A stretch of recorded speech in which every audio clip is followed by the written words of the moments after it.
Networks, and I am here with Mr. Darren Reed, who is the Senior Vice President of Stride Professional Development. Darren, how you doing today? I'm doing well, Roy. Glad to be here. All right, well, thanks. So let's start off by telling the folks a little bit about what Stride Professional Development is.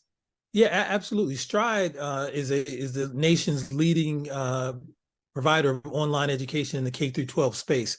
We were formerly known as K-12 Inc. and are over 2 decades in the space of providing free virtual online education across the nation to students, no matter where they are. We've since changed our name to Stride because we've expanded beyond the K-12 space, though that's still very much what we do as a priority. What we've also done with the Stride Professional Development Center is we've leveraged some of our expertise over the past 2+ decades of supporting schools and students and educators, teachers, principals, and we are trying to innovate, the way professional development happens for educators, and that we're doing that through the Stride Professional Development Center. Gone are the days where it's face-to-face only PD. It's episodic professional development. It's professional development that's not necessarily relevant to what teachers and educators need right away. So the Professional Development Center is designed to solve that challenge with some unique, innovative ways of delivering content. All right, man. Well, listen, we are super excited here at the network to be engaged with you all and helping to provide this opportunity for teachers all across the country, and especially those teachers that are coming from our HBCU backgrounds, because we know that education was always one of the stalwarts of most HBCUs in this country. They all had teaching programs, and that's what a lot of them were founded for. So there, let's talk a little bit about those special programs that you guys have for the teacher. Yeah, absolutely. And I think, Roy, you hit on the very important point. Right now in our country, we're facing probably one of the greatest challenges, of our teaching corps that we have in many, many years. And that's around this teacher shortage.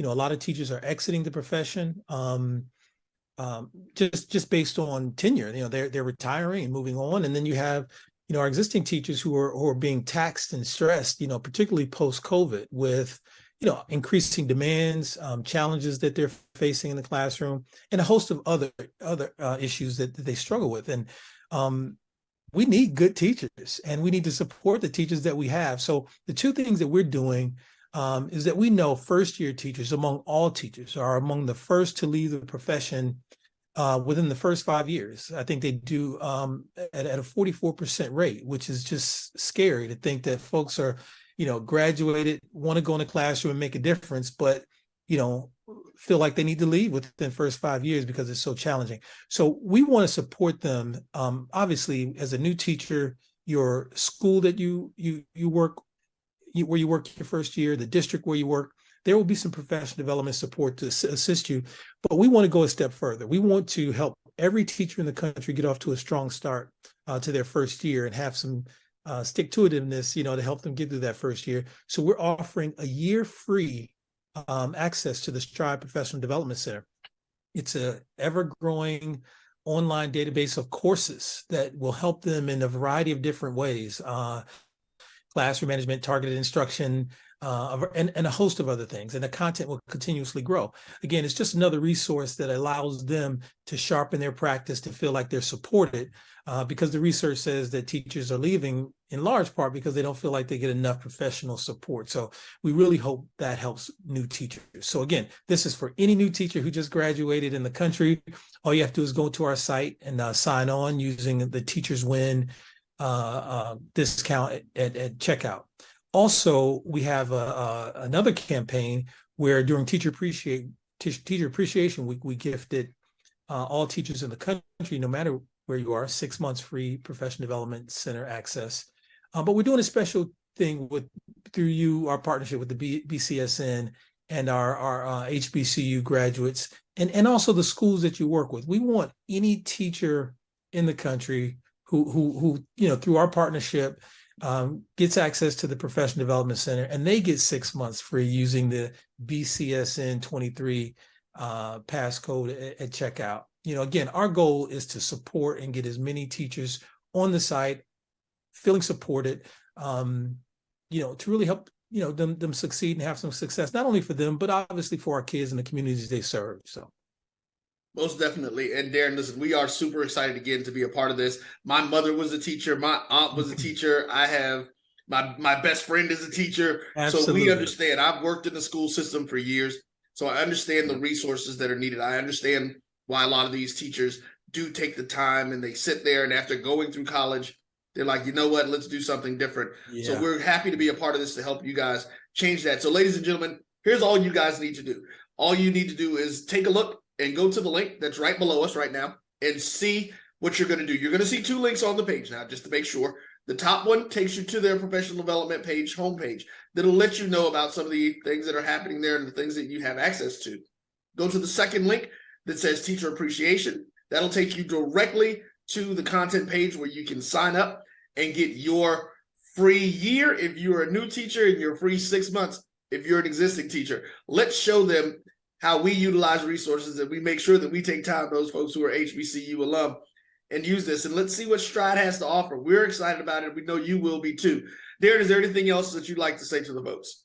No, I mean, just, as a teacher myself, and understanding the need, and of course with the diversity that's needed in our teaching corps across the country, I know our HBCU teacher graduates are just exactly what we need in our community. So I really encourage them, and just glad to be doing this partnership with you all.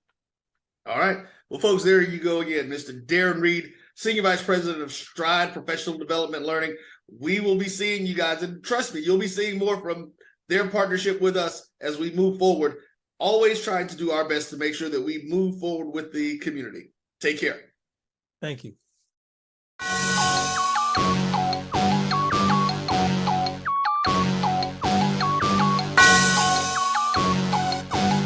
Yeah. I love my HBCU.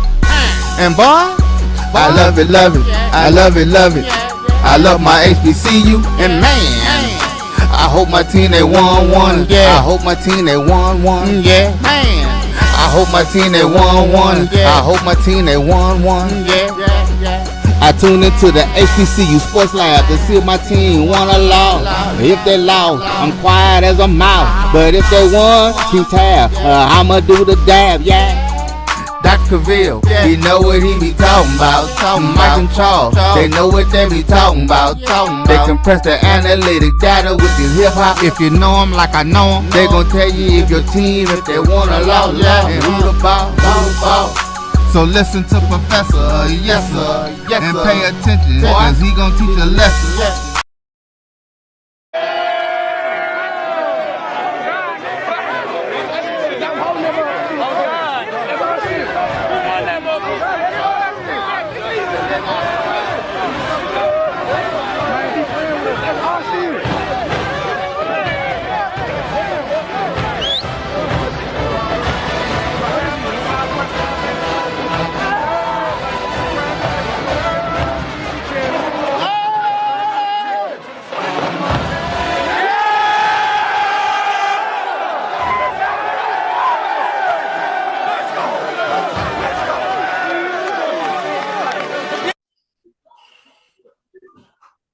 This is Dr. Cavil inside the HBCU Sports Lab. Just wanted y'all to sit in that for a moment.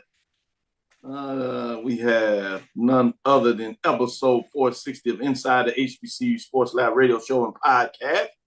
The show that's covering the sporting HBCU dash for all things HBCU sports for institutions large and small, from the NEIA to the NCAA. We share insights and information on the HBCU sports culture, HBCU athletic aesthetics to facilitate the story of HBCU athletic programs in the business of HBCU sports. I'm your host, Dr. Kenyatta, along with my co-host, Mike Washington, that is out on assignment. My understanding that he's like somewhere between Brazil and the States or something like that. I couldn't quite get back for the game, but I made sure he had plenty of pictures to see what took place. Made sure that his spot in the suite was really well done. Made sure his wine that he customarily has did not go to waste. So just want to give him a shout out. We have none other than Charles Bishop. We're filming from our home studios and sending a signal live to K-Switch for 30 AM studios with the Hall of Famer Ralph Cooper, giving him some love and shout outs as we always do. With that being said, Charles, how you doing this morning? Bright Well, early, yours. bright and early. It's a great day to be, let's see, a Panther, a Howard Bison, and a Florida A&M relative. It's everybody. It's a great, and probably later on today, good day to be an Eagle as well. So we'll see. It's always great. Oh, it's always great day to be. Always great day to be, baby.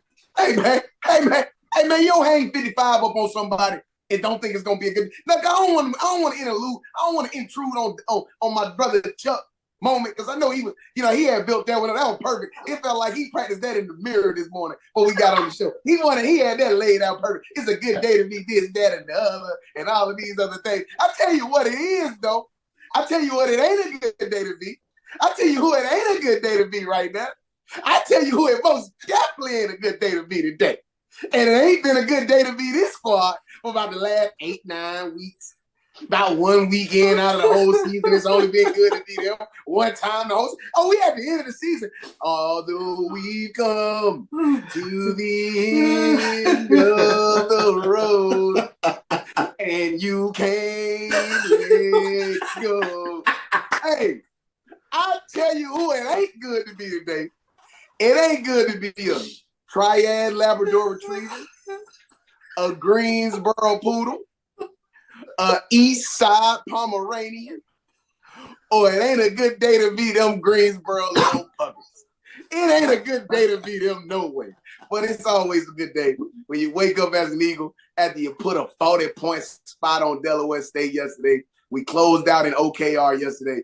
Chuck, I don't mean no harm. I ain't mean to just jump in on your segment, Chuck. I love you. I love you like cook food, my brother. I just had to get up in there. Because I saw Doc he picked up the cigars, man. I felt like he was going to pick it up for me last. And I had to just, why you do me like that, dog? Yeah. Wow. Boy, what a way to open the show. I would ask Josh Sims Senior how he's doing, but I think we all know about it. Blessed to have that being exactly bright and early, feeling good. Miss Erica Lee, how you doing this morning? I'm so happy. I'm so excited. I can't even contain it. I don't have a voice. It was awesome yesterday, and to cap it off, to beat the Bears again. They haven't won in green since 2008, so it just made it even sweeter. They said they were a little upset on their fourth down and one call for the first down. For who? When we went for it on 4th and 1? Yeah, they got an offsides call. Oh, I mean, that man had been lining up offsides all game. The whole game. Well, they called it one time. Called it one time. So now that missed pass interference, that was definitely a missed call, but they had about 2 missed PIs against them on us that went, missed. So to me, that was even. But that man had been lining up offsides all game long. It was we were begging the ref, come on, don't you see him? So. Yeah. Well, Doc, I tell you, Jackson State doesn't want to talk about officiating. We'll stop right there. So Well, shout out again. Shout out to the Eagles. Here's your cigar officially, Josh Sims Sr. Shout out to Erica Lee. Here's your cigar. Shout out to myself, Mike Washington, and those Prairie View Panthers. They got it in the West, setting up a rematch with the Family Rattlers. And shout out to Charles as he announces the game play by play. He gets a little bit of the cigar as well. He was putting in work. Now, he was doing it over there at the volleyball thing because that's the only way he's going to get a cigar today. Texas Southern. Ooh, that was ugly. That was ugly. Made sure Pine got their thing, and I don't get a cigar for that in that factor. And then, obviously, Jackson State against their rival, as he alluded to. Some people are concerned maybe about how that was officiated, but as it goes in the books, it is what it is. It is what it is. Yeah. So it's tough. Man, yeah, when you were talking about the Aggies, they had 10 losses on the season, 28-14. So I thought that was why you were deciding to kind of pick on them and let them know that the world was not all right. I was like, wow. Hampton got 51 dropped on them as they were trying to get close out the season. Eloy defeats them 51-14, so that was ugly. We'll talk a little bit more about Tennessee State. A little disappointing in terms of how they crashed and burned at the end of the season after everything was going on. They lost at home in their last matchup to Tennessee Tech. So that got pretty ugly in itself in terms of that matchup as they close the season with 3 straight losses. And so we'll get into that a little more as well in terms of the final score of that game. But let's get in here before we get in there and talking, and everybody's feeling good this morning in terms of those that are joining us. Let's get into the mid-major games of the week, top 7. As you know, it's playoff times. We do have the now Beach Bowl that will be coming up with that allow 2 additional mid-major programs at the Division II level continue their season. So we'll go through this pretty quick. Not a lot of action here. Number 7, Tuskegee Golden Tigers, their season is rapidly coming to a completion. They do have the Turkey Day Classic this Thursday against Alabama State. They are currently 7-3, 6-2.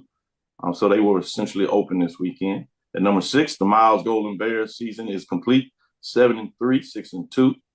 At number 5, Johnson C. Smith Golden Bulls. They were open this weekend as they start their preparation at some point to play in the Beach Bowl, as that should be a fun one to check out in terms of what that looks like. At number 4, the Virginia State Trojans finished the season at 8-2 and 6-2. Their season complete. Johnson C. Bulls, for those that forgot, they are sitting at 7-3, 6-2. Make sure I get that out of there. And number 3, the Fayetteville State Broncos season is complete. Had an outside chance of getting the playoffs, could not get that bid, so they finished at 8-3, 8-0 in the conference race.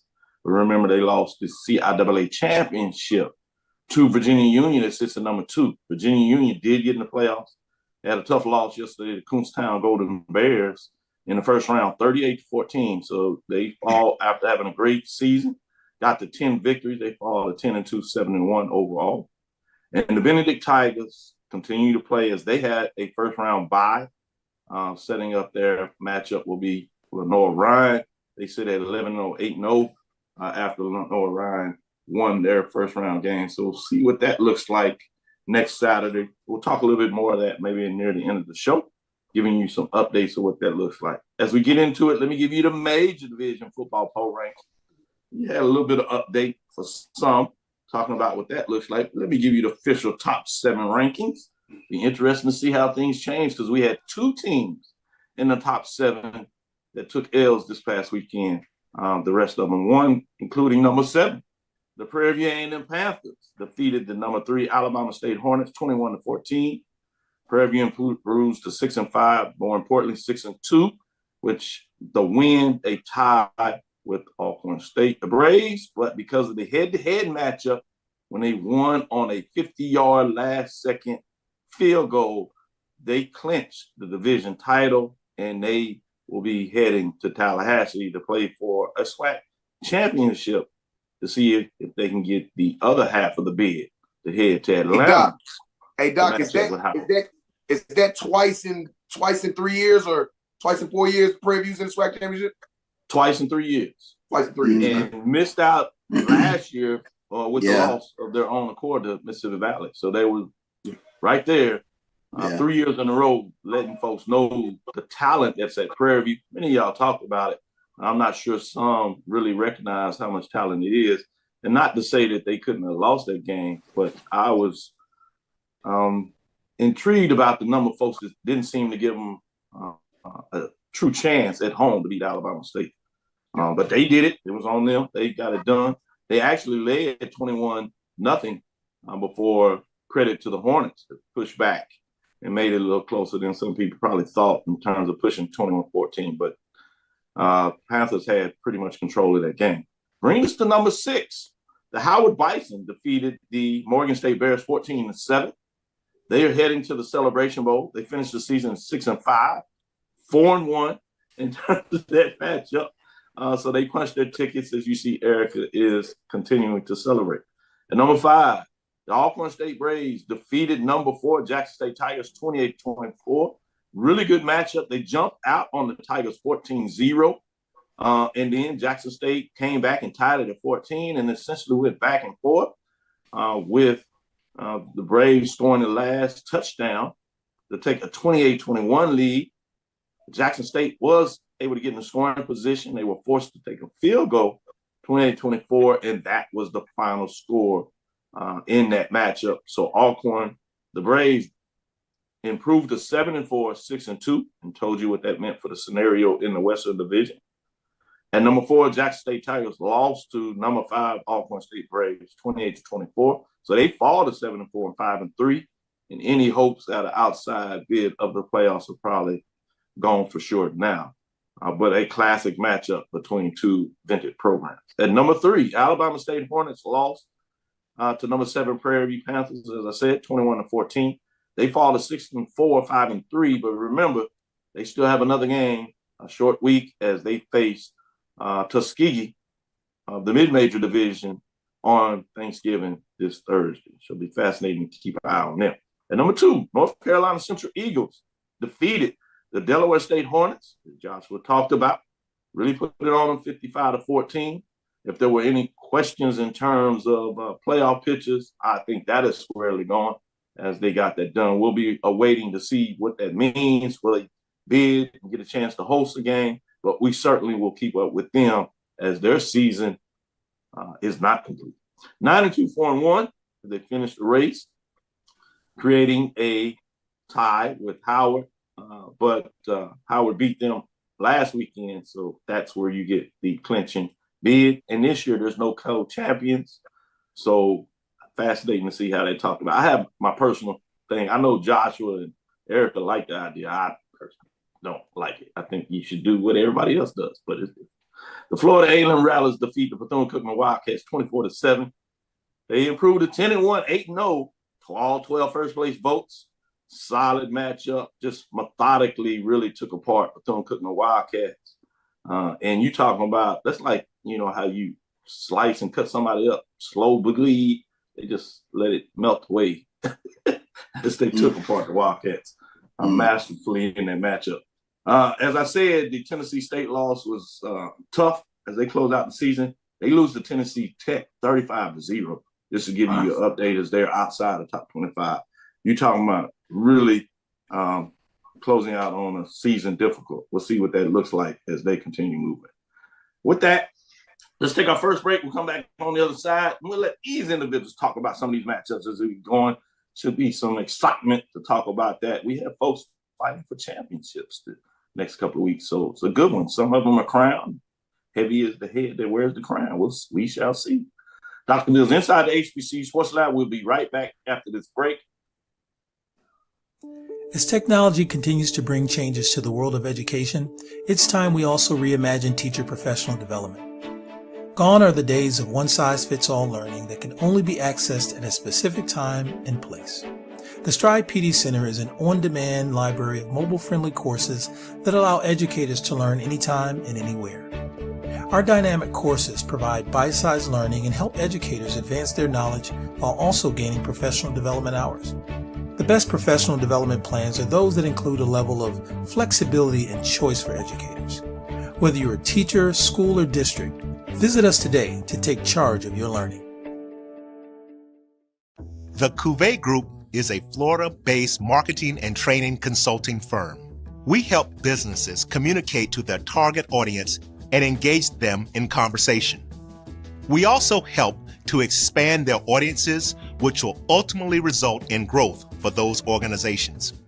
In addition to being a certified constant contact specialist, my colleagues and I are also certified in John Maxwell Leadership Principles. We use these proven principles to conduct workshops, training, and private coaching sessions for individuals and companies looking to take things to the next level. Contact us to schedule a free consultation. Issues today, don't delay, call Cavil. It's never too early to plant the seed, to share the tradition, and instill a sense of pride in your HBCU with your little ones. HBCU Pride and Joy Children's Boutique helps you share your school spirit with a wide selection of adorable kids apparel and accessories, officially licensed from your favorite HBCU. Visit hbcupridejoy.com and follow us on all social media at HBCU Pride Joy on Facebook and Twitter. When you're looking for the latest information on Southern University sports, the Southwestern Athletic Conference, and HBCU athletics, there's only one place to go. Tune in to the Carlos Brown Show, exclusively on the Black College Sports Network. You see, head and shoulders. Press the analytic data with your hip hop. If you know them like I know them, they gon' tell you if your team, if they want a law, and who the ball. So listen to Professor, yes sir, and pay attention, cause he gon' teach a lesson.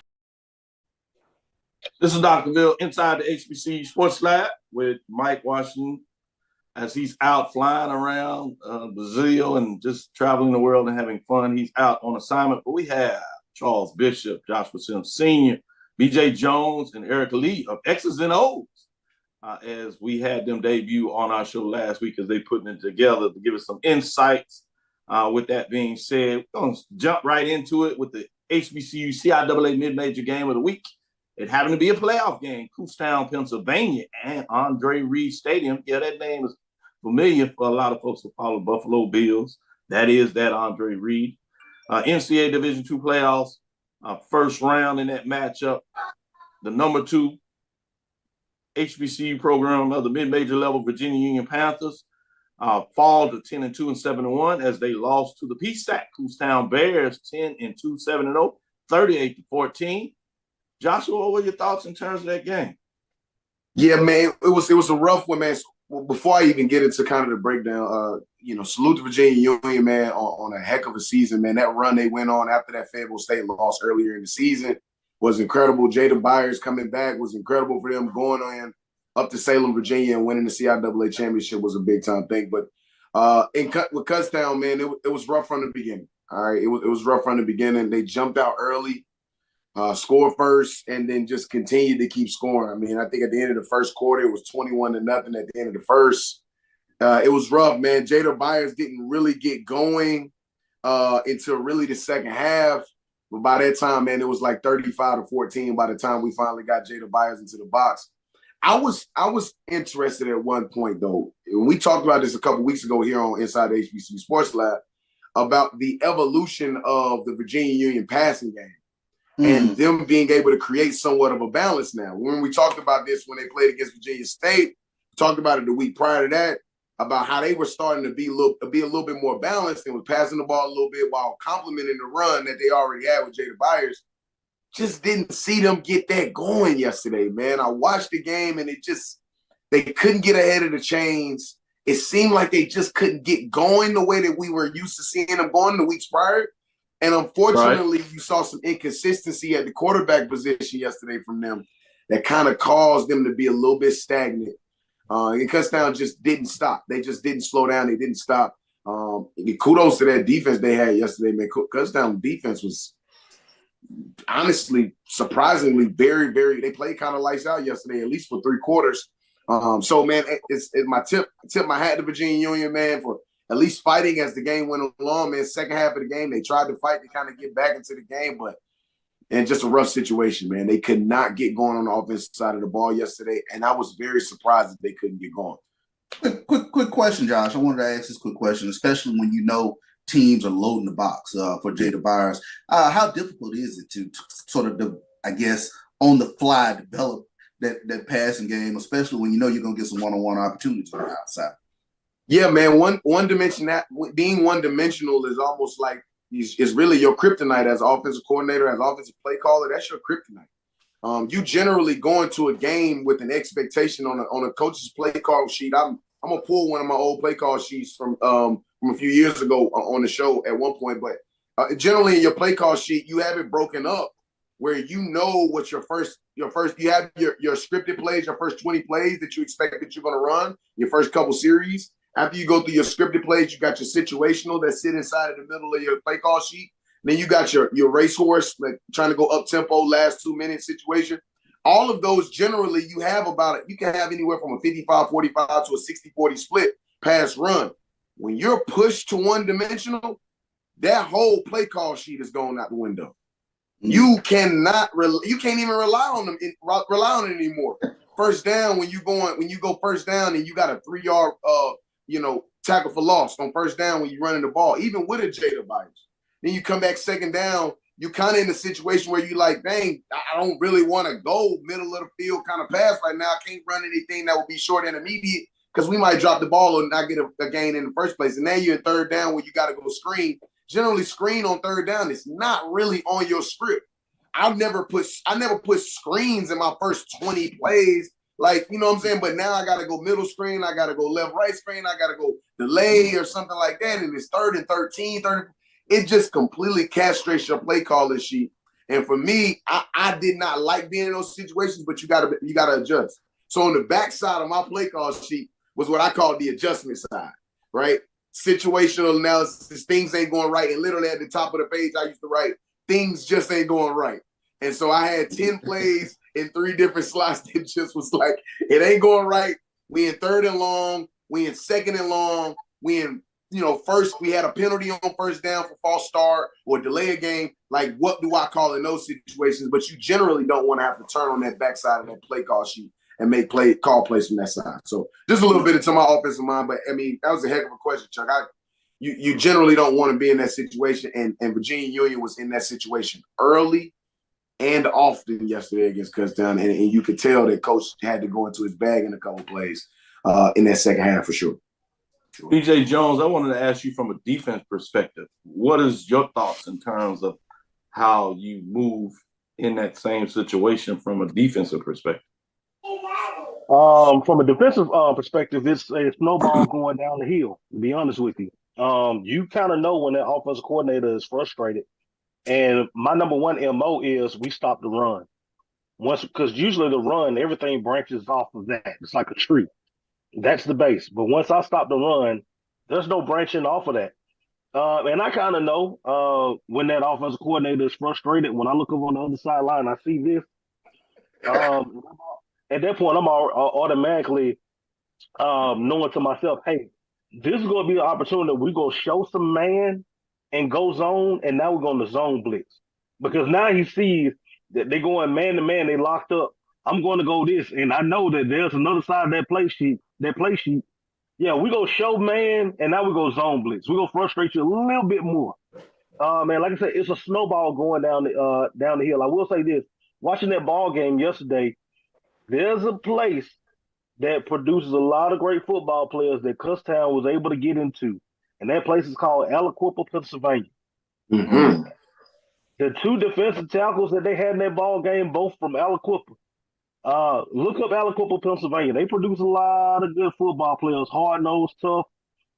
It's a steel town. And those guys right there in the middle made it hectic for Virginia Union early and often yesterday. Mm-hmm.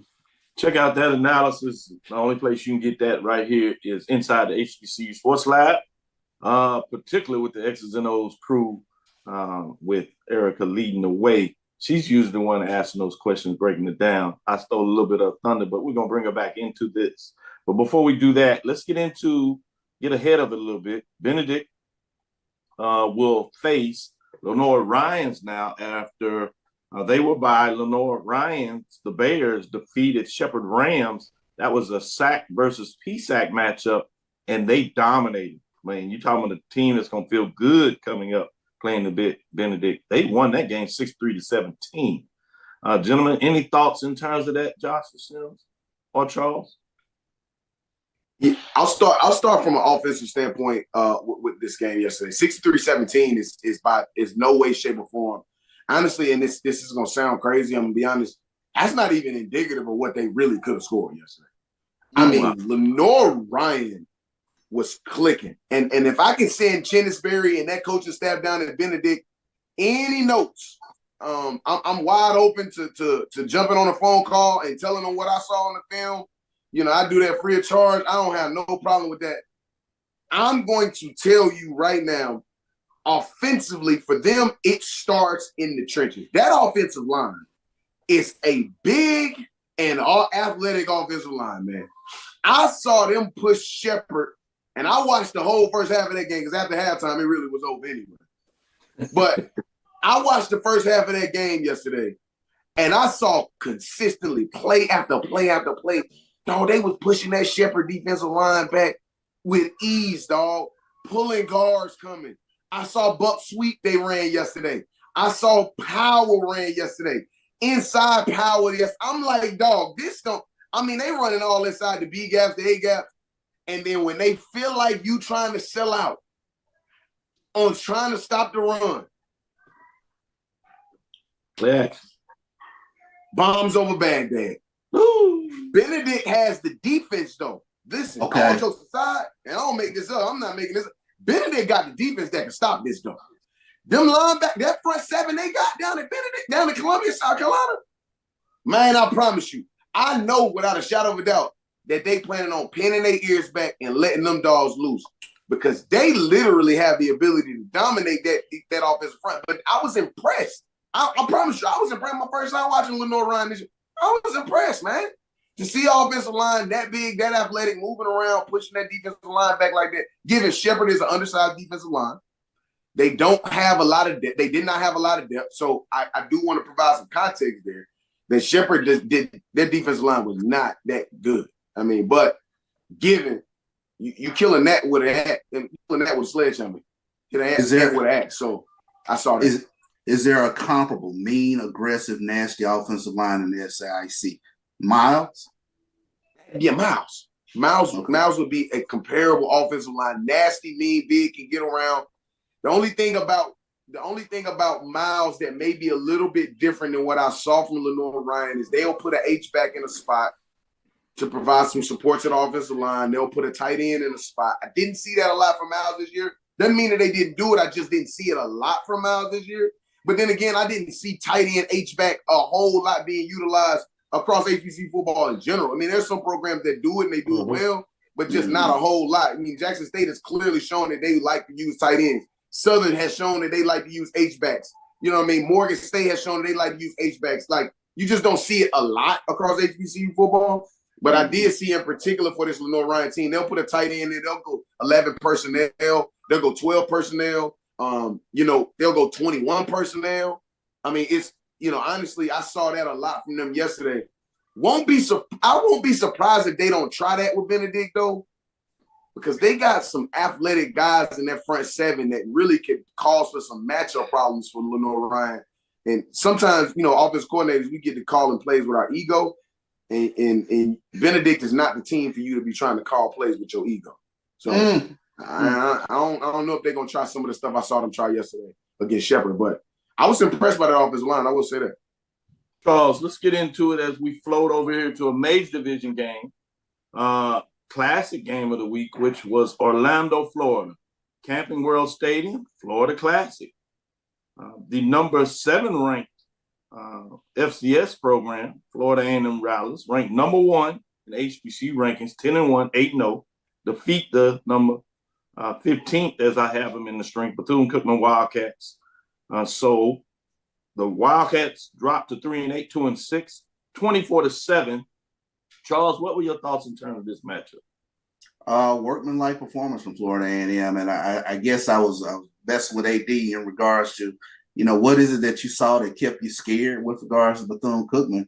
But I think that was the thing that just caught me. Classic game, obviously a rivalry game, but 24-7, Bethune-Cookman and Florida A&M. If you go to the, unfortunately, there were some sites out there that had to score backwards, so it had some people confused in that game. But like I said, workmanlike performance. Jeremy Musa, 14-21, 150 yards on the ground is where they kind of got things done a little bit more, 175 yards on the ground, and that was one of the things that I've said with regards to Florida A&M that's made them more dominant. It seems as though their running game picked up in the second half of the season, carried it over into this Florida Classic. No great, mystery with regards to this game. Everybody had Florida A&M picked that they are definitely looking apart going into the SWAC championship game. Good stuff. I was in the suite watching that game, Prairie View game. Also had the Jackson State game out. Shout out to my neighbor, Dr. Dennis, my neighbor there, as I put the flag out in the front yard, shot a picture of it, cigars and all that kind of stuff. Eric, I sent him pictures and I haven't had any response. Yesterday, I was calmly packing my truck, getting my son ready so we could take our voyage down to Prairie View. And he's out there coming all across the street saying, man, I'm a big Hornets fan today. You gonna take? I got to understand. No, I heard nothing. A silence. So he said, "You gonna be watching the show and ready?" I just want to shout out my neighbor. It's raining out there, so he can't even get out in the front yard and do what he needs to get his calm his nerves and manicure. But yeah, that 50-yard field goal, back in September, has gone a long way. Now that it's in November. Thankfully. With that being said, let's get into this next matchup. I'll ask BJ Jones to give us a little insight on this. This has to be crushing to the Tennessee State fans, the faithful, and the players in a lot of ways. Obviously, they had no chance of fighting for the playoffs or finishing with the championship in the OVC after the last two losses, but they were still having a really solid season. They had got up to 6 wins. This was a chance to close out on a strong note. And not just you lose a game, those things happen. Sometimes the team just gets you or they're better than you. But the number 8 Tennessee State Tigers, they fall to 6-5, 2-4 in the Big South OVC partnership to Tennessee Tech, the Golden Eagles, who improved to 4-7 and just 2-4 themselves. But check out the score, BJ, as you know, 35-0. Shutout. Couldn't get him going, and they put up a lot of points. Just as you shake your head, what were your concerns or thoughts on this game? It felt like watching that ball game that Tennessee State gave up yesterday. You can see when players quit, and Tennessee Tech is not as good as what they showed yesterday. There was some giving up, and I was afraid that may happen to Tennessee State. We've seen these things, Doc, in the past with Tennessee State. Remember 2016 when they almost beat Vanderbilt and they were rolling high and they were ranked top 20 in FCS, and then they don't win a game after that. Right. We saw that up under their last coach, Coach Reed, where they will have an outstanding September and particularly October, but we get into November, they falter. And unfortunately, we saw it again. And the thing about with Tennessee State, yesterday, nothing went right yesterday. Couldn't run the football, couldn't throw the football, couldn't tackle, couldn't stop the pass. It was a perfect disaster. And the young man that I coached back in the day, Justin Pegues, a running back at Tennessee Tech, had a day. He had a day against Tennessee State, and Eddie George summed it up perfectly. He said, I don't even recognize the squad that we put on the field yesterday. And I'm going to be honest with you, Doc. I watched Tennessee State a couple of times. Yesterday, it's just like they just quit. Like they were mentally just checked out. I wonder how that happens and how you deal with that from a coaching perspective. It certainly has to be frustrating and hard to do that as you work through it. Go ahead, Josh. You want to comment and maybe how that happened? Just highlight this thing. Tennessee Tech goes 2-0 versus HBCUs this year. Yep. In a combined record. And a combined record of 63-7. Yeah. Score. Combined score. A combined score of 63-7. My apologies. Yeah, I was trying to stay away from that. I saw that and was like, yeah, that wasn't nice. It wasn't nice. Well, we're going to take our last break in this segment. We'll come back on the other side. We're going to talk a little bit about Morgan State and Howard. We're going to get into that Alabama State Prairie View matchup, Alcorn Jackson State. And for the Prairie View fans out there, I need to do a special shout out to Gabe Lewis, his son, and his colleagues. We got to feed a couple of them this past weekend as they came over to the tailgate celebrating and ready with their opportunity in 2 weeks. But, that offensive line got it done. They were getting a push, which I don't think many people thought they would be able to do it as effective as they did against Alabama State, particularly where they ran the ball tremendously, pretty effectively throughout their game. They got a couple of breaks early in terms of a turnover to set them up. But outside of that, they held their own. So shout out to the offensive linemen from Prairie View A&M, including Gabe Lewis, his son, in terms of what they get done, and those seniors as they finish out their regular season the right way, if you would, in terms of having a victory. Stick with us. We'll be right back as we get into it. We'll get into North Carolina Central Eagles against Delaware State in this last segment. So we'll tell you what to be. So stick with us. We'll be right back after this break. We got some dialogue coming up with the champions. Head & Shoulders has scalp shield technology, protects against flakes even between washes. It's never not working. Kind of like us. We're never not working. Number 15? That's my rub. Ooh, nice. Never not working. Never, ever, never, ever not working. Welcome everybody to Juneau, Alaska. I don't like this one. Me neither. Let's get out of here. Dandruff protection that's never not working. Head & Shoulders scalp shield technology. T. Madden and Associates is a sophisticated and experienced law firm located in your neighborhood. We're turning injury to cash. T. Madden and Associates obtained almost $2 million for my injury. They turned my injury to cash. Now, we can't guarantee how much your injury is worth, but we've recovered millions for our clients. Call T. Madden and Associates at 833-PAID-123. That's 833-PAID-123.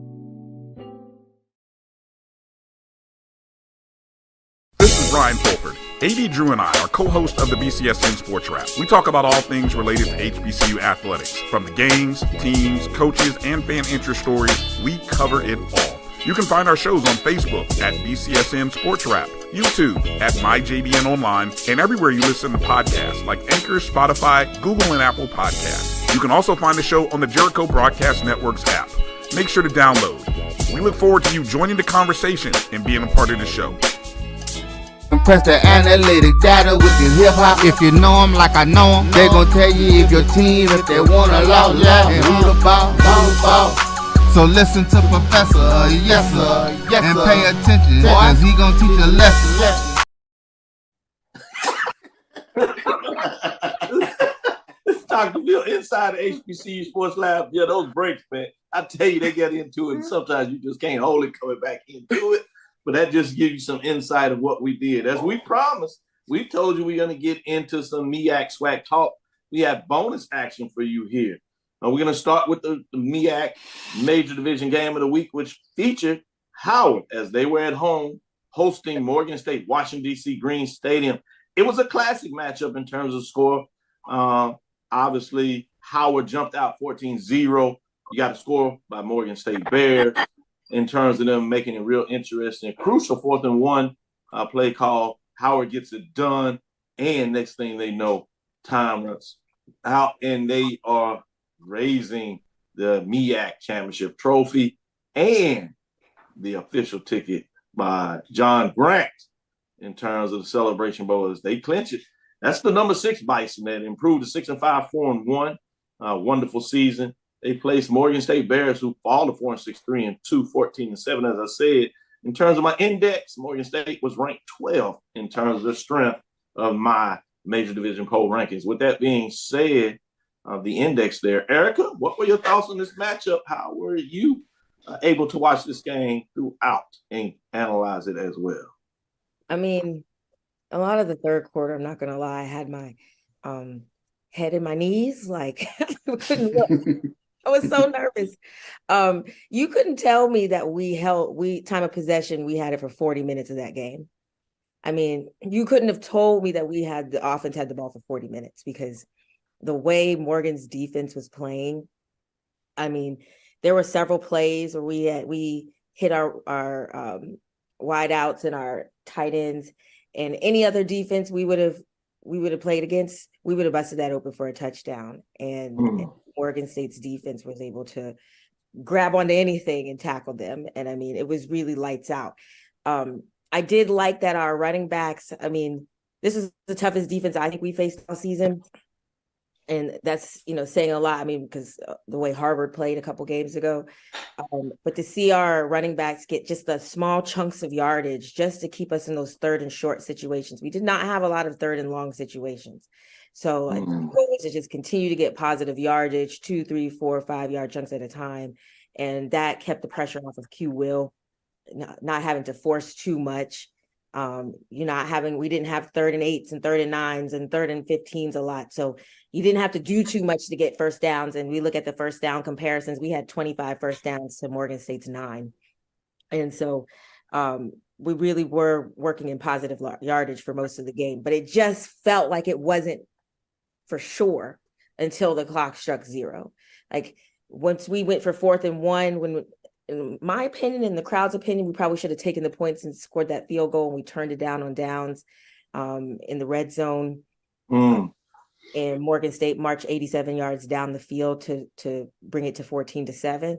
We were nervous because that's, well, one, that was the most offensive production I think they had all game, but 2, like that momentum had started to swing a little bit, and we just wanted to see if Howard could stand up. And Howard came back in that next possession. I think Casey Hawthorne or Jarrett Hunter, one of the two, ran for a big time yardage on first down. And so then I was like, okay, maybe we're steady. And once we couldn't get any more points, I think in the fourth quarter, at a certain point, I said, well, if nobody scores anything else, we'll win. And that's exactly what happened. This is true. I like that. Credit to your defense as well. They held Morgan State. I know we have questions in terms of what they're doing offensively, but the fact that could not really get going. They were just 1-11 on 3rd downs, as you talked about the efficiency for Howard. They were 5-15, but a lot of that was they were getting first downs when you talk about the 25. So they didn't even have that many 3rd down opportunities to have. And on 4th downs, they were 1 and 2. One of them was crucial. That you could tell the momentum that you talked about. I really appreciate that. And the second one they are able to get. So 1 and 2, big matchup. They got it done. Credit to the Bison. With that being said, I'm sorry, David. I think there's been a lot of critique about our defense. We've had some games where we've been slicing dice. South Carolina State, to be specific. But I say all this. I don't want to bring it up, but the Hampton game was not. Well, that raises my blood pressure still. But to see them stand up like they did and to raise up to the challenge, we knew that Morgan State's defense was going to be the best one we saw, and they decided they weren't going to go out without putting some respect on their name too. And it was really nice to see. I mean, that was, even though Morgan only had the ball for 20 minutes, I just felt like our defense was always on the field, and they were just working and working and working.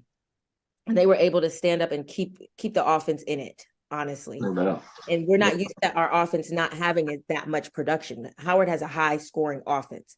And so to see us only get 14 points in this game that's probably I think the lowest scoring game we've had. I think that was maybe hard. Outside of Harvard. Yeah. What led to the turnaround, especially with regards to the defense, sir? Oh, they had a come to Jesus moment after the South Carolina State game. I think they went in that locker room and said, "What do y'all want this to be? Are we folding here, or are we gonna keep forging ahead?"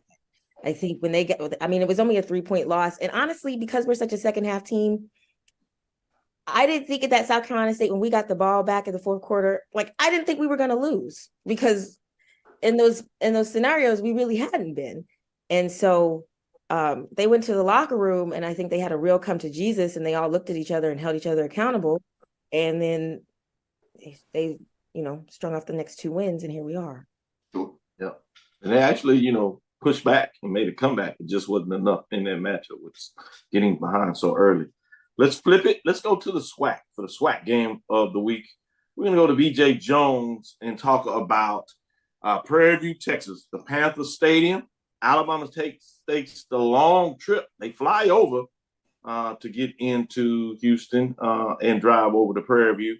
That's the number 7th ranked Prairie View A&M Panthers that improved to 6-5, 6-2, and defeat the number 3 Alabama State Hornets 6-4, 5-3, 21-14. As I said, Prairie View jumped out 21-0, really stifling Alabama State offensively and doing enough to put off the games. Before you get into it, BJ, I was really excited about the coaches, that they didn't seem to try to do too much. They took what was there. They decided to use the run game and wear down to some degree the Alabama State defense being on the field so long. And it seemed to work. They were effective about that offensive line, pick up some yards and get it done. But I want to see your side of it and your thoughts in terms of breaking that game down. Man, if I told you that Alabama State would outgame Prairie View, most people would be like, oh, wow, that means Alabama State won that game. Because Alabama State has been outgamed in 4 ball games this year and still won. Mm-hmm. This one was the opposite. Alabama State was able to move the football up and down the field all the way until they got into the red zone. Yep. And my dad said, man, here we go. He said, man, if we can't punch this thing in, Prairie View's going to find a way. And Prairie View found a way. People said that Prairie View couldn't run the ball against Alabama State. No, they ran the ball against Alabama State on yesterday. Trason Connolly, when it was time for him to hit the big play, I felt like he almost hit every one. Yeah. Especially, man, that touchdown, man, that put him up 21-7 when it looked like the momentum had swung back to Alabama State. Man, that one was the dagger. Man, Prairie View found ways to make it happen. And I don't think Alabama State could not run the ball yesterday. We talked about that. The tree and the base is running the football. Alabama State, I think, averaged 1.6 yards per carry yesterday. I know it wasn't even 2. They stifled them for running the football and made them have to throw. Just outstanding job by Prairie View on yesterday, getting it done. And this Panthers senior class going to their second SWAC championship game. Two SWAC championship games in the last 3 years. That's impressive. And I don't think a lot of people are giving Prairie View credit as a program to what the program is and where they are right now. As you talk about the rushing, it was 24 for 16 for 0.7 to your point. Yeah. Charles, I know you wanted to follow up with a question. It's a veteran, nasty offensive line that has gotten healthier, especially after that bye week. And I think yesterday you quite possibly saw the template for what the FAMU game, because especially with regards to those guards for Prairie View, they're nasty warthogs. They've gotten healthier. And now you have this Ahmad Antoine coming back in the mix. He's healthier. Didn't do a lot yesterday, but I keep saying this, and I've said this week after week, and it's his veteran leadership, it's his presence, being in pads for this team. It makes a big difference. Yesterday, you saw Caleb Johnson got off. I think, before we pencil FAMU into the Celebration Bowl, it's not going to be the same game that you saw in October with regards to FAMU and Prairie View. Great points. Keyshawn Johnson, and we talk about him receiving, they held him out of the end zone, which is always crucial. He did have 9 receptions for 92 yards. Tyree Sanders had the big one, played 6 of 120 for 2 touchdowns, ended up being moved. But as you talked about the transfer, Caleb Johnson, when he needed to shine and show up, he showed up big. 14 carries for 77 yards, 5.5 a carry. Jamarius Brooks, 7 of 43, 6.1. For a total of 170 yards that B.J. Jones alluded to in terms of that matchup. So Prairie View gets it done, and we shall see. We'll get a chance to talk a little bit over the next 2 weeks of what that looks like in terms of that matchup. And Harness, obviously, in 2 weeks, a big matchup. But before we go there, let's stick with you, Charles, and get into this Alcorn State Brave Jackson State matchup. Jackson, Mississippi Veterans Memorial Stadium. Boy, this was a big one. Top 5 matchup. 4 versus 5. Alcorn State Braves come in at number 5. Had a tough road loss to Texas Southern University last weekend, but certainly did they bounce back. Short week, and they were ready. 7-4 is what they improved to 6-2. They defeat number 4 Jackson State Tigers that fall to 7-4, 5-3. The Braves jump out 14-0. Credit to Jackson State as they come back and tie it. With that being said, Charles, what were your thoughts in terms of this matchup? Yeah, preliminary. Getting his team back up after that face plant against Texas Southern.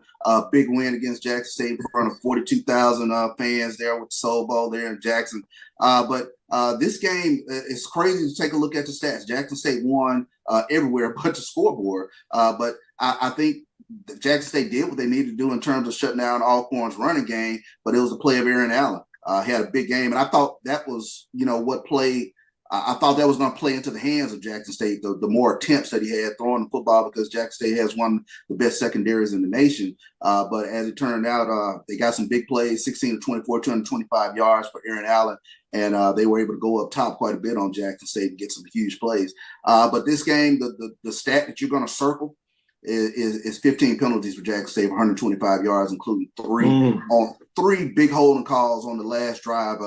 Jackson State moving the ball, but those penalties really killed them going down the stretch. So, but again, you take your hat off to the Alcorn team that came back strong after that tough loss against Texas Southern, and they got it done. So it's always a bitter taste for Jackson State fans. Last game of the year, walking out of the vet with a loss, but I think the totality of Jackson State season, TC Taylor did a fine job this past season. Good stuff. You talked about your concerns with Seven McGee. When he be able to get going, he only had 3 carries for 1 yard, so you could tell that he wasn't feeling himself in terms of what that looks like. But credit to Jackson State defense in terms of slowing the run. The Alcorn State Braves were just 26 of 71 total yards, got in the end zone once. But this is a different Braves team. They can throw the ball. They put up 25 receiving yards, passing yards, if you would. 3 touchdowns. Allen did have the interception, but man, that was fascinating to see that matchup, as you pointed out some of the details there. With that being said, we're going to go to Joshua Sims Sr. as the Eagles go out on style at home. The number 14th ranked FCS program, number 2 in the HBCU rankings. I have them. They improved to 10-1. They get to 10 big victories on the season, 4-1 in the conference race. They defeat Delaware State Hornets that are 1-10, 0-5, 55-14. I have Delaware State in my overall strength ranking for the 21 HBCU programs at 19. I'm sure that'll change a little bit this weekend. Interesting, because I had Pine Bluff at the bottom, 21, and I'm sure they'll raise up, which probably pushes Delaware State and North Carolina A&T down 20 and 21, I should say, in terms of how they finish the season. I'm just saying, I wasn't trying to go there, Chuck. I didn't know you would like it that much. But Kelly Stadium, Durham, North Carolina, Joshua, go ahead and take it away. Do your thing. Doc, if you don't put them Greensboro Poodles, them East Greensboro Labrador Retrievers at 21, say we can go on and be done with this. All right, but I was just thinking. Hey, listen, man, it was a beautiful day yesterday in OKR, man. Senior day, sending off what I believe to be the winningest group of seniors this institution has been playing football since the 1920s has ever had. This is a group that's won a national championship, won a conference championship. 2 players yesterday broke school records that I didn't think would ever be broken. Adrian Olivo breaks the school record previously held by Brandon Gilbert for the total points, for extra points, and field goals made. Didn't think that was ever going to be broken, man. Brandon Gilbert, who was on them North Carolina Central teams, and when we went on those Division II runs under Coach Broadway, I thought he had set the record so high, and we all kind of looked around like, dog, ain't no way in the world. And he literally did it yesterday.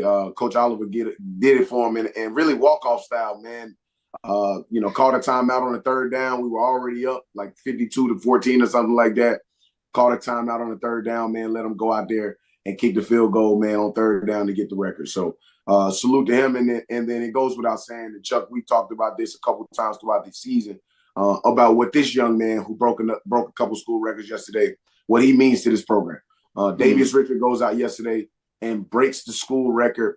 Had already broken the school record for total rushing touchdowns, for total rushing yards. And then he goes out yesterday and breaks the school record for total offensive production. So for total yards as an offensive breaks Earl Harvey's record yesterday for total offensive production, as well as for total offensive yards yesterday in North Carolina Central school history as well. So what that young man meant yesterday to us, man, and the rest of this group. This group was the first recruiting class under Coach Oliver when he got there in 2019. And so for anybody, you guys know, man, that first group that you have that you graduate is always special. And so this group was incredibly special. And then they went out yesterday and seemingly wanted to tell the nation that you know, don't get us twisted, man. All right, you know, things happen. This is college football. Things happen. Every Saturday, you got to come with your hard hat, and you got to play ball. But all right, don't get too far ahead of yourself now. We are who we say we are. And so we had to go out yesterday and put it on Delaware State the way we know we supposed to, the way we know we should. And it is what it is. So we'll wait. We got about 2 hours to see where we're going to be playing that this Saturday coming. 85% of college football teams. I was up last night to almost midnight. At this time of the year, with the exception of the Bayou Classic, the Turkey Day Classic, preparation for the SWAC Championship game, and for the Celebration Bowl, and then you include all of the teams that play FCS football, over 80% of all of college football teams right now are sitting at home really doing nothing right now. Yeah. To find ourselves in a position for the second year in a row to still be able to get up this morning, go to the football facility, go through preparation, you know, to have our coaches still inside the office, literally going into game prep, having their coaches meetings, their position meetings, their side of the ball meetings this morning. It's a good thing. It's a good thing. I still consider the FCS, and I've said this, and for those of y'all who think that Joshua Sims Sr. is going to change his perspective, the FCS playoffs is the consolation prize. Yeah. I'm about business, dog. I'm about business. And this is this business of sports. And we have an opportunity with the Celebration Bowl. Shout out to Howard, man. Salute to Howard. For those who think that I'm not going to salute these guys for what they've been able to do and what Coach Scott has been able to do in the seasons he's been there, man. You are a fool if you're not willing to tip your hat off to that program, man. Mm-hmm. I love and respect this game too much. And I'm willing to take a little bit of my time to talk about 1801 Fayetteville Street to commend Howard Bison for getting there and punching their ticket to the Celebration Bowl. Go down to Atlanta. Best of luck to you guys. And you guys are going to see how difficult it is to win this game. It is a difficult game, man, to win this thing in front of 40, 50,000 people, millions of people watching. Dog, yes, that thing is like, it's a heavy weight, dog. It's a heavy weight. It's large, man.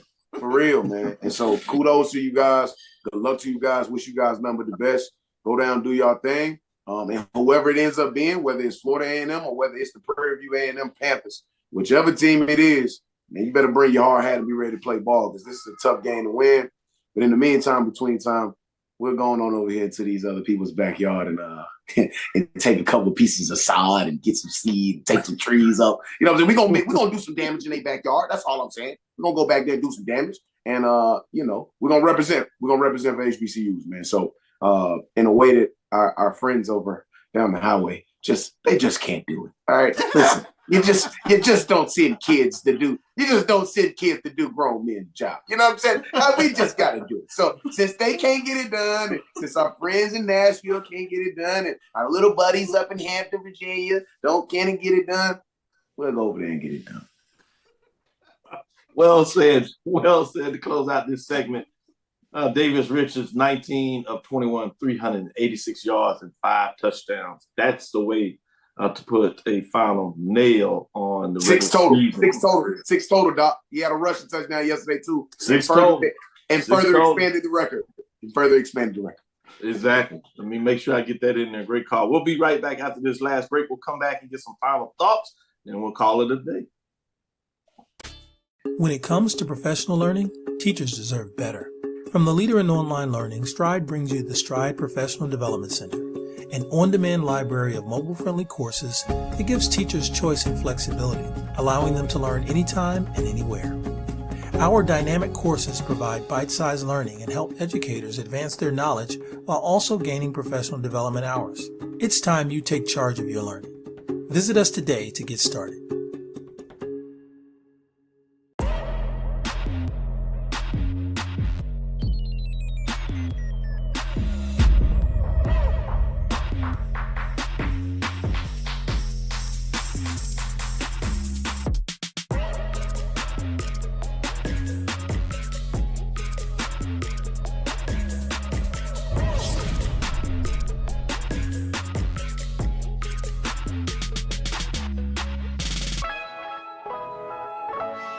Since 2002, Empowerment Resources, Inc., a nonprofit organization, has empowered more than 1,500 youth and adults in Duval and surrounding counties through its programs Journey into Womanhood, Girls Mentoring, Life Skills for Teens, and Parenting Education Coaching.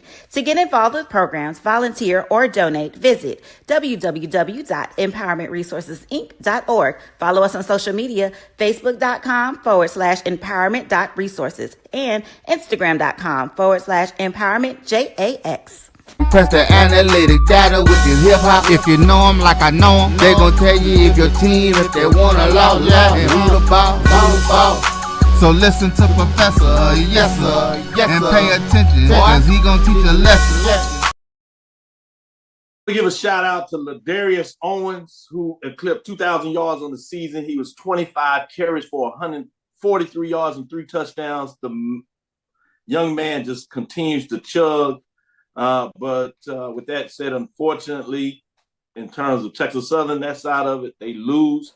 But shout out to the Golden Lions. We said to everybody that this team will fight you. They may not be as talented, small in terms of they on a lot of different positions on the field, but they push through, and it's not usually because they lack effort. They got going yesterday. They were down at half, literally 31-7. And in third quarter, they outscored the Tigers just 6-3. But the fourth quarter was an implosion or explosion, depending on which side you want to look at, as the Golden Lions put up 22 points to get it done, 35-34. Shout out to Higgins, 15-37, 193 yards.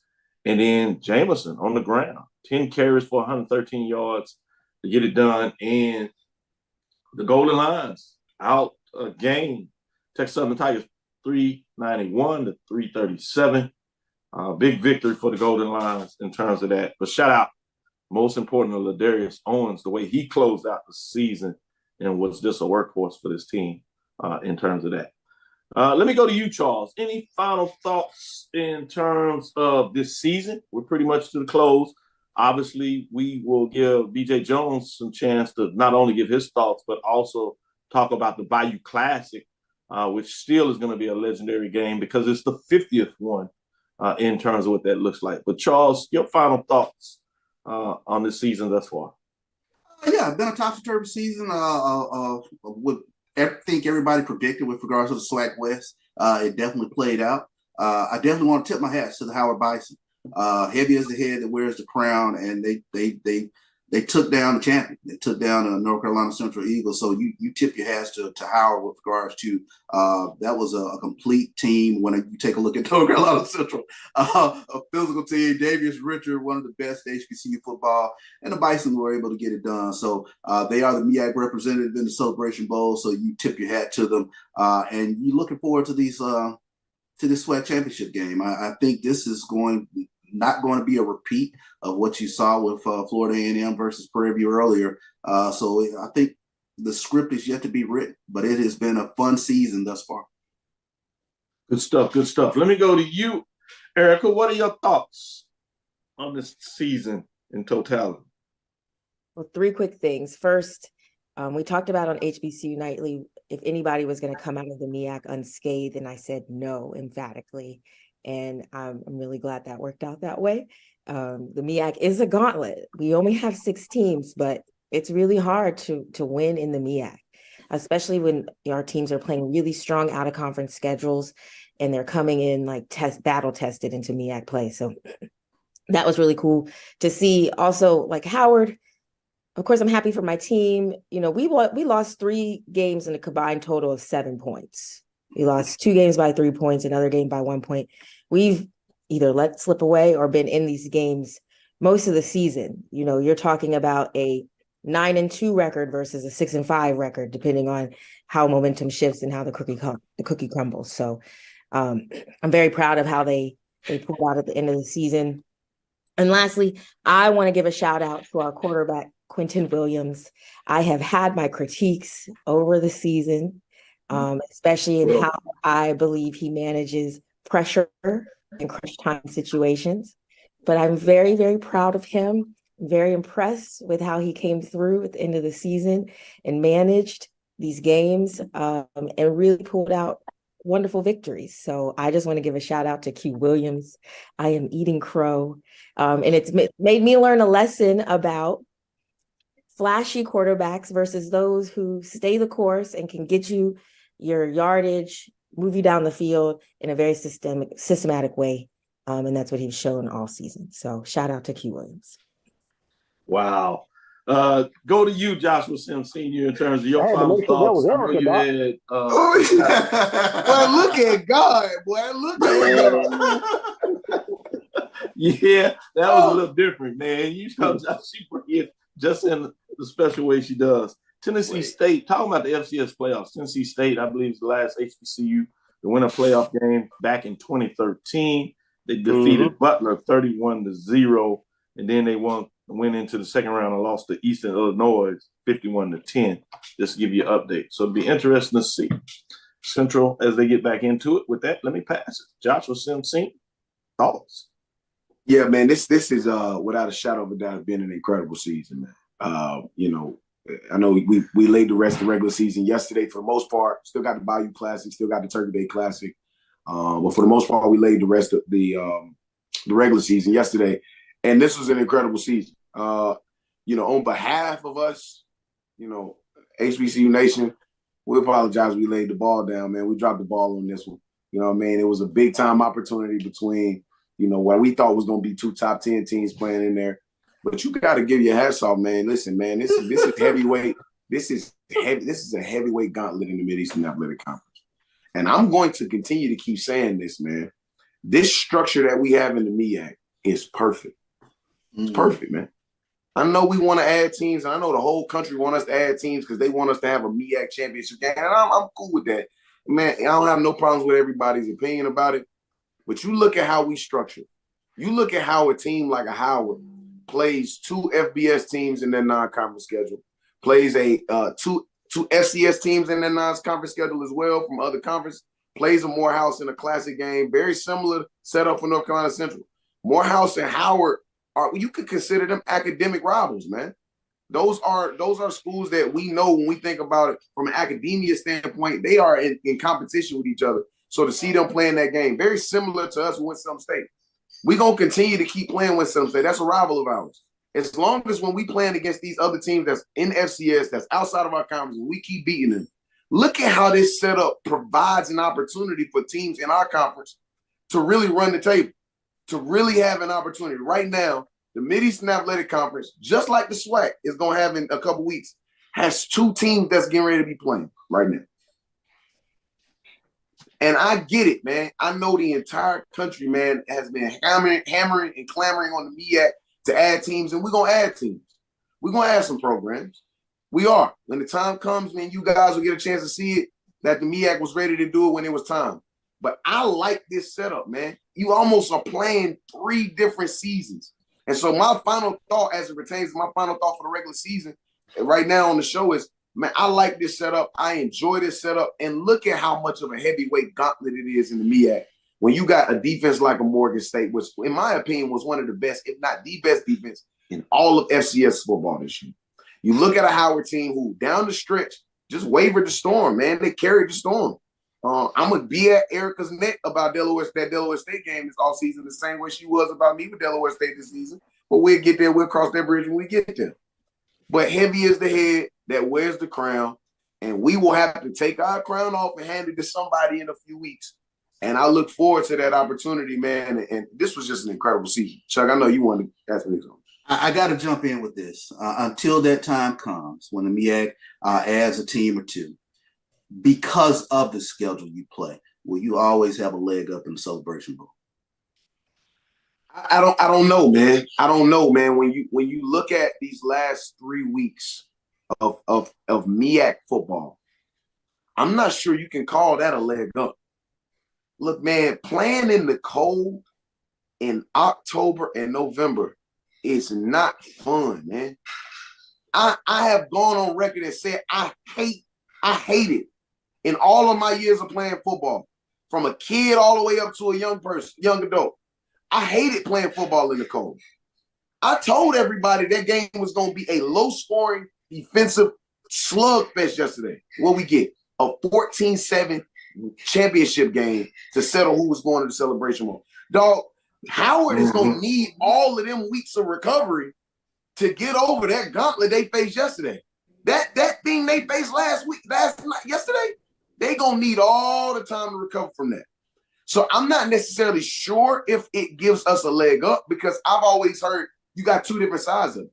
You can be super rested, not prepared, having not put in enough, having not got any live reps in the time off, or you can be, really kind of dry and come in, dull, and you're not really prepared to play in the game. I've seen it on both sides. I think for the Southwestern Athletic Conference, especially in a situation like this where it's clear now, it's Prairie View and it's FAMU. Last year was different. I mean, you had to wait all the way up to the Bayou Classic to really know who was going to be playing in the SWAC championship game. So it provided for a different situation. This year is clear. This year is clear. It's one additional game in the middle. And I don't think that game has as much of an effect on the outcome of the Celebration Bowl as we want to give it credit to. I do believe that there's some sort of effect. I would love to study it, but I don't think it has that much of an effect. I don't think it gives a leg up, Chuck. I don't think it gives a leg up. I would rather be continuously playing and building consistency, right? And building habits and building consistency, continuously playing, than sitting at the crib for 3 weeks and not playing and not getting any live game reps. I don't think, sorry to interrupt, I don't think the extra time gives us a leg up. I do think playing Harvard, Eastern Michigan, Northwestern, Hampton, etc., gives us a little bit of an edge. But maybe I might be devaluing SWAC competition, but you guys stay in conference all season. Y'all start off in the conference, you finish in the conference, So I will say, and we saw that same thing with South Carolina State when they went to the Celebration Bowl in 21. They came in with a 6-5 record, but they had a very tough out-of-conference schedule, and they were able to go in there and take it from Jackson State when everyone thought that we were going to get trashed. And so I'm hoping for a similar scenario for us, but I do think, we've played a very strong out-of-conference schedule against a lot of different opponents. We've traveled, we've gone to cold places, we played tough. So I think that has to count for something. Hopefully they can rise up for the next couple weeks. And that's what I was alluding to. The schedule plus the rest, does it equal the perfect sort of equation to success in the Celebration Bowl? I do, Chuck. I do think that the MEAC probably has the best setup of all conferences in all of FCS football. I think they do, because you get, for the first 6 weeks of the season, you can go out and go get your respect across the country, away from us, away from our people, away from us. And then for the next six weeks, you battling us to try to make your way to the Black College National Championship. I think that is literally the most perfect setup in the world. And I hope that the SWAC can find a way. I know it's difficult, but some of the programs in that conference have shown that they can, and they can have a similar setup. I just hope that it can be more prevalent across the entire SWAC landscape, because it really does. It provides an opportunity for teams to jump on the page and do some things like Howard has done this year and really, really take steps forward as a program. Yeah, I'm a little different in terms of analyzing that. I think we make that more than it is. Obviously, the sample size of the games makes it challenging to have that argument, because we just hadn't had enough of them. But what I always fall back on to the games that we have, other than pretty much 2 games, all the games have been close. So it would be different if it's credit to the MEAC that they won those close games. I think that's one thing that we have to be clear, because people in some ways think when you're talking about this as if you're trying to discredit the MEAC. I want to make that very clear that the MEAC has significantly done what they need to do to win the majority of those games. But when you start getting the argument about weeks off and these kind of things, I think it's a little more difficult for me, because if it was that much of an advantage, I think it would play off in terms of the scores of the game. These games have been close. which means it is the perfect matchup. And what Sims is talking about is when you have two championship teams and the quality it goes into whatever gauntlet you were playing, whether it was an 8-team MEAC schedule or a 5-game MEAC schedule. You see going through a conference schedule with folks that know you, different styles of play, get you ready to play another championship team going through 8 games, a conference championship rivals. They are talented teams, and when they come up, the only thing that happens with the championship game, there must be someone that wins, which means there is someone that loses. That's just what we love about sports, particularly championship competitions. And when you do that, they tend to be close. And I think that's what you see when those two teams match up, other than essentially 2 matchups. And I think our memory allows us to focus on South Carolina State. But again, if you look closer at their schedule, South Carolina State that year had 2 FBS programs. They switched just one of those, and all of a sudden you don't have a 6-5, you have a 6-4 team. They were close in one of those non-conference games. They win that. So they were right there on the edge of being something that you overlook at 6-5 versus being 8-3. So yes, you have Howard come in at 6-5, but they were right there with Hampton. That could have easily been 7-4, right? They have a slip up in terms of their conference play. So they could be an 8-3 team. Now, I know your record is what your record is, but I'm saying if you really start to look closely at these things and get outside of your normal mode and not be quote unquote lazy, and this is not being disrespectful to anybody talking about it, but sometimes I don't think we go into the details as much as we can because it becomes easier just to have the trite words to say this and this and that. Now, I know, Charles, that's not what you were doing. You were trying to get it on the table so we can discuss it, right? Exactly. So I appreciate that. With that being said, BJ Jones, we saved the best for last. Thank you for being patient. You got several things to talk about. Your final thoughts on the season, the Bayou Classic, and you can get in and have your thoughts in terms of the Celebration Bowl in regards to the matchup between MEAC and SWAC in regards to the schedule that we just talked about. Take it away. It's a lot. I'm going to hit all of it. This season has showed us the more that we know, the more we actually don't know. If you got some prognostications, you better put it in pencil and be able to erase it and go back. 2 weeks ago, we were talking about the Celebration Bowl probably being the best Celebration Bowl that we've seen. 2 top 10 matchups and how that would be marketed and just the excitement. Everybody had went ahead and penciled FAMU in the game and penciled Central in the game. Things happened. So Alcorn State beat Southern. Alcorn going to Tallahassee. That's a big matchup. Alcorn going to Tallahassee with potentially 8 wins. Man, now that SWAC championship game looks a little bit better. Yeah, Texas Southern had different plans. Now Prairie View's back in it. This is why we play the game, and this is why the game isn't played on paper. We just knew all year that Central was going to be in Atlanta. You just called the MEAC, the North Carolina Central Invitational. Central was going to be there. Howard had other plans. This is why we play the game. This is the beauty of this sport that we call HBCU football. Bayou Classic coming up, 50th anniversary. Just think about all the memories and games that we've had there. Coming to this ball game with an interim coach for Southern, Hugh Jackson coming in, didn't have the best season for Grambling. I think it's still the Bayou Classic. I think it's going to be a hard-fought ball game. And I'm excited to see the who's going to show up for this one. And then we talk about the MEAC. I would like to see the MEAC add maybe 2 teams, maybe get the 7 teams from a football standpoint. I would like to see them play a championship game for this reason. I like the fact that the MEAC is able to get a team in the Celebration Bowl and a team in the FCS playoffs, and that gives everyone some motivation. So we don't make the Celebration Bowl. There's a consolation prize. So I like that workaround. And man, where has this season gone? I feel like we just started this thing, being down in Montgomery. Erica was able to make that trip with me and my wife and family. And now, man, we're talking about Bayou Classic, and the matchup is set for the SWAC championship game. It's like we wait for this thing all year. It gets here and boom, it's gone. But that's the beauty of HBCU football. Man, dog.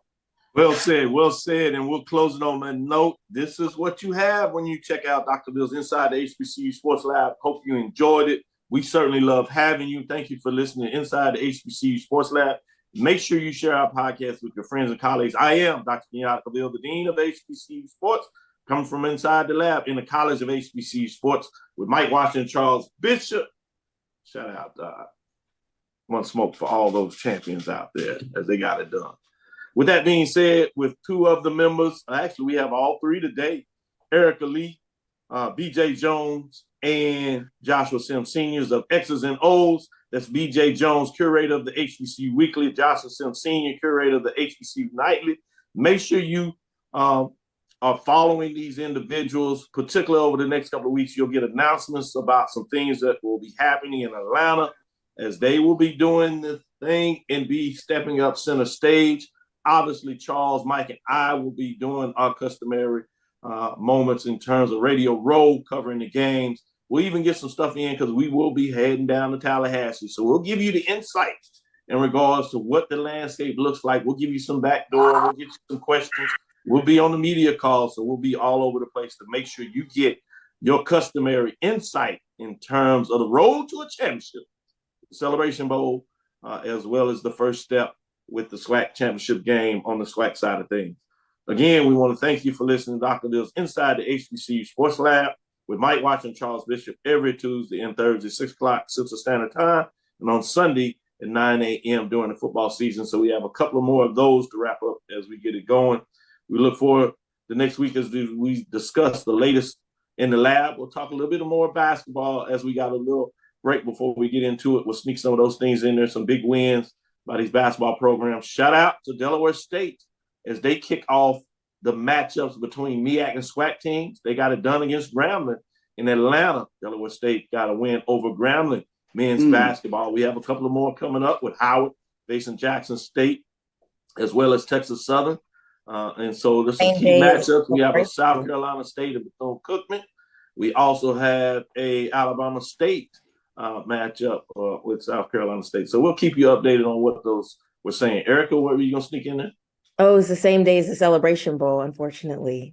Yeah, I'll be doing double duty. I'll fly up Sunday because they're actually Saturday and Sunday. So you have two games that will be the same day as the Celebration Bowl. But then you have two on Sunday. So I'll catch the red eye, be up bright and early after having probably too much fun with these ladies and gentlemen Saturday night. But I'll be on that plane, and I'll be able to catch the two games in Las Vegas. I did it last year. Rough is the crown that the dean wears of covering HBCU sports, but that's the expectation from my followers. So we'll find a way to get it done. Oh, and Follow Dr. me? Cavil, Sure. Howard is in the volleyball women's championship today against Coppin State. So we're trying to go. Thank you for making sure we get that in, having that love. Charles? Jackson State is in the SWAC volleyball championship against FAMU. So be sure to catch both of those games, MEAC and SWAC volleyball championship. It's been really, really exciting action. I've been on the edge of my seat. Chivalry's not dead. School down the highway is in the badminton championship this weekend. That's Oh, man. And on that note, you can follow me at Dr. Kenyatta Cavil, DrKenyattacavil, Twitter, Facebook, and Instagram. That's what we do here. We love our HBCU sports. If we didn't love you, we wouldn't kid you because we didn't care. Inside the HBCU Sports Lab 1 on Twitter, Facebook, and YouTube. Inside the HBCU Sports Lab. With that being said, make sure you download my JVN, my BCSN. We'll be doing a lot of coverage. We'll get you some coverage on your mid-majors. You know we go in depth on your major division. We're going to do something special with this being in Roy's backyard, if you would, BCSN. So make sure you check those things out. Obviously, yesterday we had Carlos Brown doing his thing. Today, this evening, we'll have Brian and AD as they get you going with sports wraps to wrap things up. They'll give you the playoff picture, let you know where North Carolina Central is in terms of the FCS and whether they're hosting or not. Dream big, continue to move forward. We will talk with you soon. Charles? Horse. Joshua? Lecture. BJ Jones and Eric? Dismissed. Bye.